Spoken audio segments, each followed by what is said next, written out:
Bonjour, bonjour à vous, j'espère que vous allez toutes et tous bien. Aujourd'hui, je vous propose d'aller voir les énergies de la pleine lune qui a lieu donc le 29 septembre. Donc, avant toute chose, rappelez-vous que je ne détiens aucune vérité, faites preuve de discernement. C'est important, tout ne peut pas vous parler et c'est normal. Ça peut ne pas vous parler du tout aussi et c'est ok.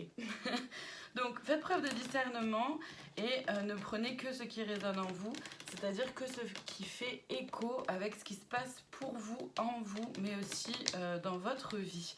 N'essayez pas de faire en sorte que ça colle absolument avec ce qui est dit dans la vidéo. C'est absolument pas le but, c'est absolument pas l'objectif. Je vais utiliser donc un tarot là pour commencer. Donc les cartes chez moi c'est complètement intuitif.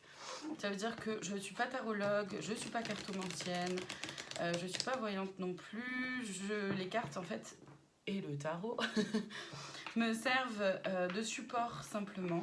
Ça veut dire que voilà, je ne connais pas les significations des cartes telles qu'elles ont été construites. Voilà, ça me sert simplement de support pour aider à structurer ma canalisation. Eh bien super, on y va, c'est chouette.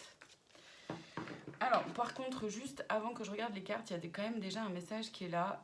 Ça viendra peut-être faire écho dans les cartes, je ne sais pas évidemment, mais déjà quand même on me demande de passer ce message-là. C'est que c'est un retour vraiment à notre essence. Cette énergie de pleine lune là, elle va vraiment nous proposer de retourner dans notre essence, dans qui on est véritablement au fond de nous. De faire encore plus ce lien entre notre âme, donc le côté un peu divin à l'intérieur de chacune et chacun d'entre nous, et le côté humain, d'accord, de ramener toujours plus du divin dans l'humain, et de l'humain dans le divin aussi. Donc ouais, ça va vraiment nous proposer ça. C'est ça. Le valet de Pentacle, il y a vraiment quelque chose dans le sens où on cherche à transformer les choses. Il y a un besoin d'ancrage, une connexion. Ça fait complètement référence du coup à une vidéo que j'ai faite récemment. Et où justement qui nous parlait d'ancrage, de faire des choix, etc. Ben là, ça nous revient encore. C'est-à-dire qu'il s'agit de s'ancrer malgré les aléas de la vie, malgré nos difficultés, malgré nos peurs, nos craintes, nos doutes, nos croyances limitantes, de nous ancrer vraiment profondément à l'intérieur de nous-mêmes, de regarder à l'intérieur de soi quel changement on a envie de mettre en place, vers quoi on a envie d'aller. C'est vraiment se poser les questions, les bonnes questions pour soi. Donc évidemment, vous voyez ce qu'elle a pour vous. Et de regarder à l'intérieur de soi comment je fais pour aller vers. Parce que le but, c'est de grandir, d'évoluer, de faire de notre vie un éclat de soleil, enfin quelque chose de très lumineux, très beau, dans l'abondance de toutes choses, dans la prospérité, dans l'amour, et dans quelque chose vraiment de très lumineux, de très beau. Ça ne veut pas dire que c'est cuicui les petits oiseaux et que ce sera très facile à faire et que ça reste, une fois qu'on est là, ça restera là. Non, la vie, c'est pas quelque chose de linéaire, on le voit bien, hein, il y a plein de vagues. C'est faire face aux aléas de la vie, aux aléas, à nos aléas à nous aussi, et tout en continuant de nous ancrer dans qui on est. Il y a cette question-là avec le magicien, c'est ça, c'est la transformation. Comment je transforme les choses, comment je reprends mon pouvoir, sur quoi est-ce que je m'appuie dans mes fondations pour avancer, pour aller, pour tendre à qui j'ai envie d'être, à ce que j'ai envie de vivre. Comment j'arrive à trouver l'équilibre entre le yin et le yang, entre l'énergie féminine et masculine à l'intérieur de soi. Il y a encore cette notion-là de fin de cycle, début de cycle pour certaines d'entre nous.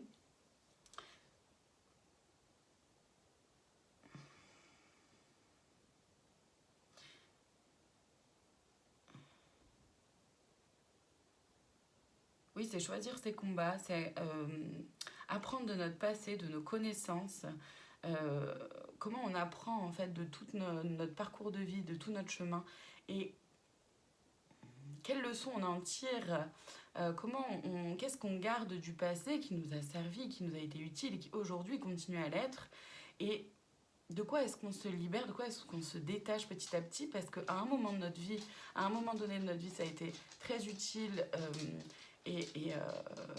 voilà, que ce mode de fonctionnement-là soit présent, ou que cette façon de voir les choses soit présent, mais aujourd'hui ça nous dessert, et donc comment j'arrive à m'en libérer pour aller vers plus de pouvoir intérieur, de prise de décision. Justement, l'objectif c'est d'être dans la joie, dans le partage, et encore une fois de choisir nos combats.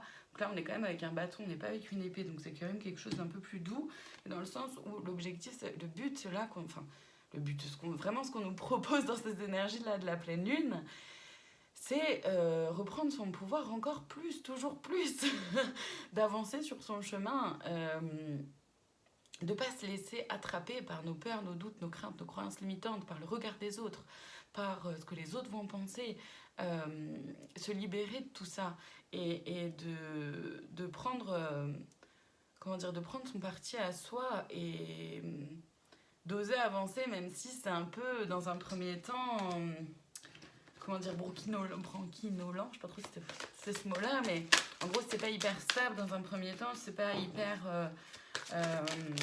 et là encore, ça revient avec un autre message que j'avais reçu cette semaine, où justement on nous parlait d'avancer, de faire un saut vers quelque chose où on ne sait pas. On ne sait pas les conséquences, on ne sait pas ce que ça va apporter, on ne sait pas comment ça va nous faire avancer, mais on nous demande d'oser y aller, et là ça revient aussi. Donc ça va être encore plus puissant, encore plus prenant. Cette notion-là, voilà, reine de coupe, c'est ça, c'est de faire face à nos émotions, d'accepter ce qui est là en nous, pour nous, mais aussi autour de nous, d'accepter que, bah oui, la vie, c'est des vagues, les émotions, ça fait des vagues, et c'est ok, en fait, de pouvoir accepter ça, et de rester serein, hyper compliqué, ça. Et rester serein, rester dans cette foi-là que les choses vont bouger positivement, parce que, voilà, l'as de bâton, parce que y a un renouveau qui s'offre à nous. Il y a un renouveau, on nous demande vraiment d'y aller là. Et ça veut pas, alors, ça peut être vraiment très concret pour certaines d'entre nous, de mettre vraiment concrètement en place des choses, des actions,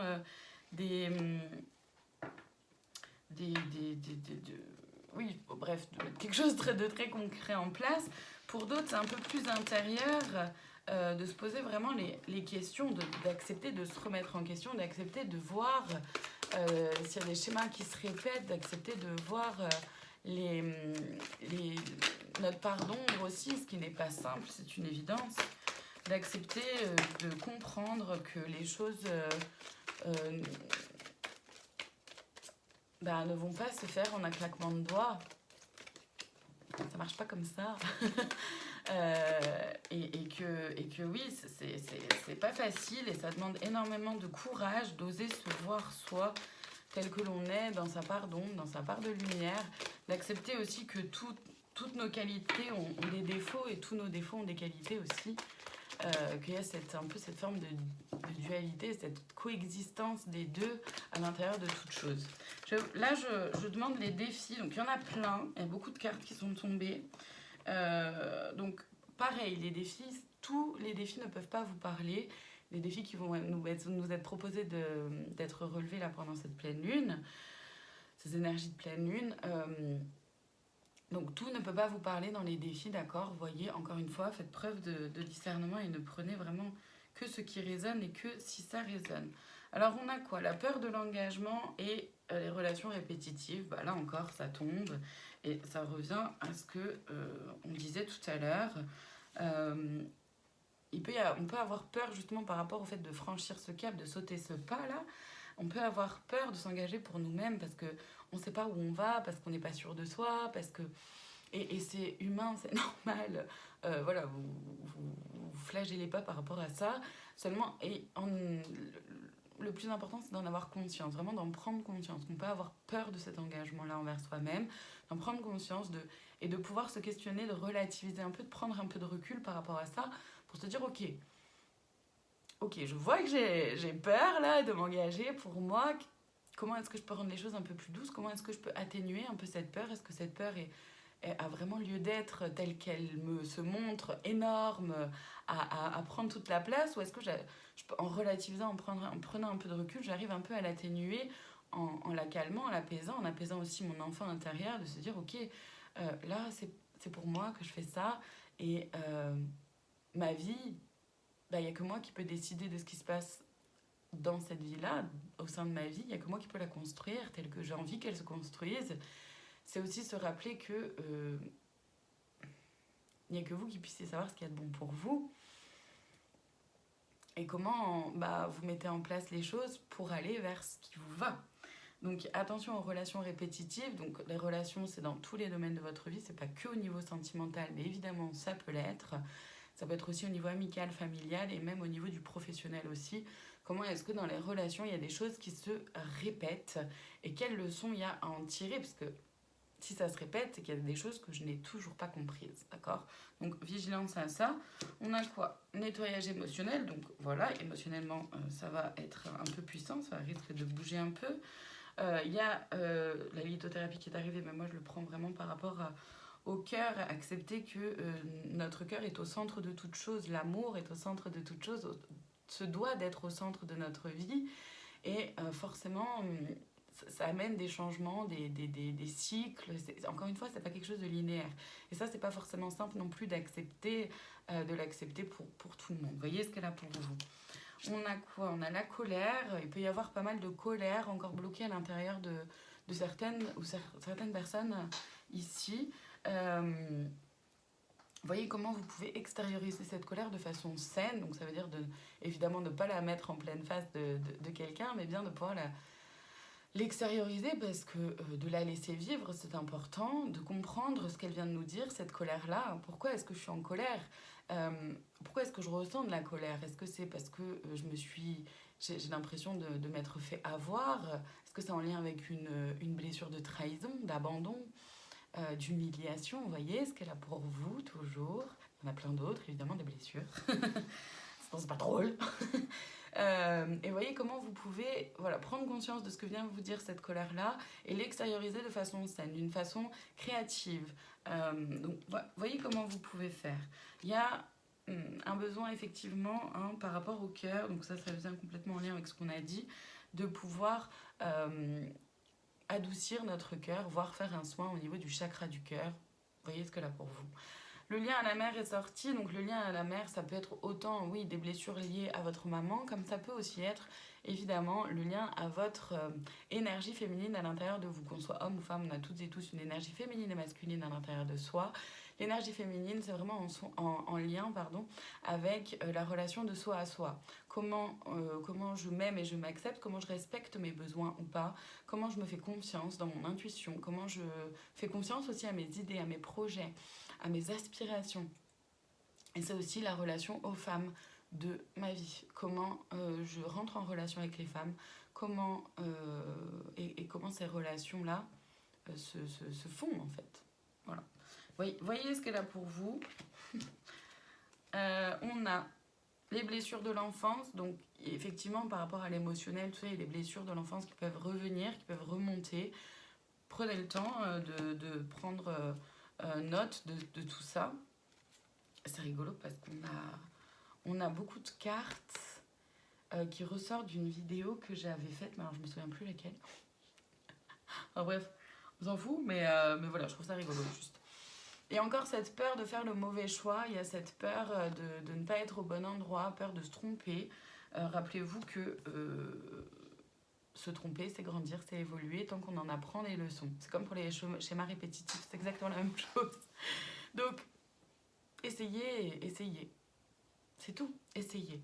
Un dialogue face au miroir, donc c'est vrai que là, encore une fois, ça revient à ce qu'on a dit juste avant, c'est que ça peut ne pas être facile de se voir tel que l'on est. De prendre conscience de qui on est véritablement, et autant dans le côté lumineux que dans le côté sombre, entre guillemets, si on peut appeler ça comme ça, mais c'est pas facile de se voir avec authenticité. Et les énergies de la pleine lune vont nous amener encore plus à voir ça. L'aide de modification, l'aide de modification de la réalité, de sa réalité, c'est qu'effectivement, encore une fois, il peut y avoir un blocage, des difficultés, ça peut être un défi que de mettre vraiment concrètement en place des choses pour modifier sa réalité. On a le trop-plein émotionnel, bon, bah, ça revient à ce qu'on a dit déjà juste avant, hein, les émotions reviennent et les vibrations négatives. Donc, il peut y avoir des vibrations négatives autour de soi, mais aussi à l'intérieur de soi. Attention à vos pensées, attention à comment vous parlez de vous-même dans votre tête, comment vous êtes avec vous-même, d'accord? Ça revient aussi à la carte du lien à la mer. Attention à comment vous manquez de douceur, de compréhension, de compassion et d'amour envers vous-même. Ça peut être vraiment un défi à relever que de s'autoriser à être plus doux avec soi, plus gentil avec soi. Toujours plus dans l'amour de soi, dans le respect de soi, dans la connaissance de soi. C'est vraiment encore un défi. Bon, du coup, je vais aller voir les conseils qu'on pourrait avoir à nous donner pour les énergies de cette pleine lune, pour traverser les énergies de cette pleine lune avec le plus de douceur, d'amour de soi. Alors, fin, le mot fin te donne à vivre de la nouveauté. Effectivement, il y a des choses qui se terminent. C'est autant un cycle, comme ça peut être des relations, ça peut être un travail, ça peut être un lieu de vie, ça peut être une façon de voir les choses. Voyez ce qu'elle a pour vous, une façon de vous voir vous-même. D'accord? Donc, effectivement, il y a des choses qui se terminent. Forcément, là, je vois vraiment en plus cette image-là, où il y a dans l'entourage, il y a forcément des gens qui vont s'éloigner, c'est ok. N'essayez pas absolument de retenir. Et peut-être que c'est vous qui allez vous éloigner, hein, ça peut être dans les deux sens évidemment.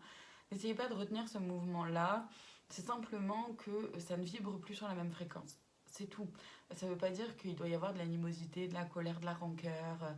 Non, simplement ça ne vibre plus sur la même fréquence. Continuez d'avancer sur votre chemin à vous. Chacun son rythme, chacun ses avancées. On a l'illusion, concentre-toi sur les actes. Voilà. Je veux dire, c'est quand même clair, de ne pas se laisser bercer d'illusions, que ce soit de soi à soi ou vis-à-vis des autres, vis-à-vis de l'extérieur, vis-à-vis du monde autour. Guérison, la lumière gagne. On est sur un chemin de guérison et c'est important aussi, comme conseil, de prendre conscience qu'il y a un chemin de guérison à faire, lié aux blessures de l'enfance, lié à la relation de soi à soi, etc. Voyez ce que vous pouvez faire. Bien sûr, vous pouvez vous faire accompagner, d'accord, par un thérapeute quel qu'il soit. Rappelez-vous qu'aujourd'hui, on a plein de techniques, plein d'outils différents. Donc, allez vers ce qui vous attire, vers ce qui vous fait envie d'essayer. Et bien sûr, dans le ou la thérapeute que vous choisissez quelqu'un avec qui vous vous sentez en confiance, en sécurité, qui soit bienveillant et dans le non-jugement le plus possible, évidemment. On a aussi comme conseil conflit, ne recule pas si tu sais ta cause juste, parce que comme on l'a dit, il y a l'entourage, l'extérieur ne va certainement pas forcément tout comprendre, ça peut être déstabilisant, il peut y avoir des tensions, mais ne reculez pas face à ce que vous souhaitez, face à vous-même. Là, c'est parce que là, clairement, si vous reculez, le fait d'accepter de reculer, de se faire plus petit ou de minimiser ce qu'on fait pour soi, bah, c'est se mettre les bâtons dans les roues tout seul, d'accord? Apporter une importance, donner une importance au regard des autres et à ce que les autres peuvent dire de vous, de qui vous êtes, en tout cas dans l'idée qu'ils sont de qui vous êtes, leur donner de l'importance, c'est c'est accepter de vous mettre comment dire, parce que j'ai vraiment cette image-là, donc je suis désolée, je l'exprime, mais c'est de se mettre un couteau dans le cœur, un peu, c'est vraiment cette image-là, c'est fort, c'est très très fort. Intuition, sortez antenne, c'est ça. Vraiment, là, c'est de se faire confiance. Dans les conseils, il y a ça aussi, c'est vraiment ça, important de se faire confiance. Si ça ne résonne pas, n'y allez pas. Si ça ne fait pas écho avec qui vous êtes, ne faites pas, ne forcez pas les choses, ne forcez rien. C'est vraiment ça. Super. On a la croisée des chemins. Fais-toi le cadeau de vivre pleinement en choisissant. C'est ça, c'est qu'il s'agit de faire des choix pour nous, des choix pour soi. cette énergie-là de pleine lune, elle nous propose de faire des choix pour nous-mêmes. Ça renforce ce que je ressens et les vidéos que j'ai faites cette semaine. Ça vient renforcer tout ça. Donc la douceur, tu peux te détendre, c'est important de s'apporter de la douceur et de l'ancrage. Pour grandir, il faut des fondations solides, de s'ancrer vraiment sur qui on est, dans nos bases, dans nos valeurs. Ce qui fait qu'on est nous. Qu'est-ce qui fait qu'à un moment donné, on n'a pas tous les mêmes définitions des mêmes choses. Si, j'en sais rien, par exemple, le respect de soi, ok, c'est très vaste. Et bien sûr qu'il peut y avoir des choses qui se rejoignent chez les uns, chez les autres, mais il n'empêche que le respect de soi, c'est quand même très subjectif. Donc si pour vous, c'est un manque de respect de je ne sais quoi, ben, faites-le entendre. Déjà, prenez-en conscience et faites-le entendre. Respectez-vous, c'est important. Allez, je vais aller voir du coup le conseil de plus, la cerise sur le gâteau, comme j'aime l'appeler. Et là, c'est dans l'oracle Esprit Animal que ça m'appelle d'aller le chercher. Donc ce sera une carte... Oui, hein, ouais. Ce sera une carte, je vérifie auprès d'eux, parce que comme en ce moment, ils me font faire, vous savez, le choix à 3 cartes, ou plus d'ailleurs. Mais là, non, ce sera une carte que je vais aller lire dans le livret qui est transmis avec l'oracle. Est-ce que c'est celle-ci du coup? Oui, ok. On a quoi? Famille. Famille. Donc déjà, pour moi, la première chose qui me vient, c'est que vraiment c'est en lien avec le fait d'accepter que votre entourage va changer. Votre famille, vous la construisez. Que même au sein de la famille, il peut y avoir des discordes et c'est ok. Je vous la lis. L'esprit du gorille suggère que vous consacriez davantage de temps à votre foyer et à votre famille. Donc à votre foyer aussi, ça revient à l'intériorité. Hein. Avez-vous été trop focalisé sur votre travail récemment ou avez-vous dédié trop de temps à vos activités sociales et à vos amis, négligeant ainsi les personnes les plus proches de vous? Votre famille et votre foyer seront toujours votre ancre dans les défis, quand les défis surviendront et que les choses sembleront hors de contrôle. Oui, parfois des conflits peuvent émerger, même parmi les membres d'une même famille. Mais au-delà du drame, ce seront toujours ceux qui ne vous laisseront pas tomber quand vous aurez vraiment besoin de soutien. Alors faites de votre mieux pour prendre soin de ces relations et réalisez que la plupart des disputes n'en valent pas vraiment la peine. Le gorille vous invite aussi à passer plus de temps à la maison et à profiter simplement d'un repos bien mérité. Message du gorille, passez plus de temps à la maison et profitez de votre vie de famille. Moi, j'ai simplement envie de rajouter aussi que la famille, c'est évidemment les liens familiales, la famille dans laquelle on est né. C'est aussi la famille qu'on se construit. C'est aussi en lien avec la famille d'âme pour certains et certaines. Donc, c'est aussi en lien avec les personnes avec qui ça vibre vraiment. C'est de prendre soin de ces relations-là parce qu'elles sont magnifiques, parce qu'elles sont... donc de toutes ces familles-là qu'on a, c'est de prendre soin vraiment de ces relations parce qu'elles sont authentiques, parce que c'est des personnes qui vont réellement vous soutenir, parce que c'est des personnes qui vont réellement vouloir votre bonheur et être réellement heureux et heureuses pour vous dans votre avancée, dans vos réussites. C'est pas des personnes qui vont vous jalouser, c'est pas des personnes qui vont essayer de vous rabaisser, de minimiser ce que vous vivez. Non, c'est des personnes qui vont vraiment vous soutenir, qui vont être réellement heureux pour vous. Et ça, c'est magnifique. Et donc, c'est important d'en prendre soin. Voilà pour aujourd'hui. Je vous remercie infiniment de votre présence. Je vous souhaite une très bonne lune, une très bonne pleine lune à chacune et chacun d'entre vous. Une très belle journée, soirée, évidemment, en fonction du moment où vous me regardez. Et je vous dis à très bientôt pour de prochaines vidéos.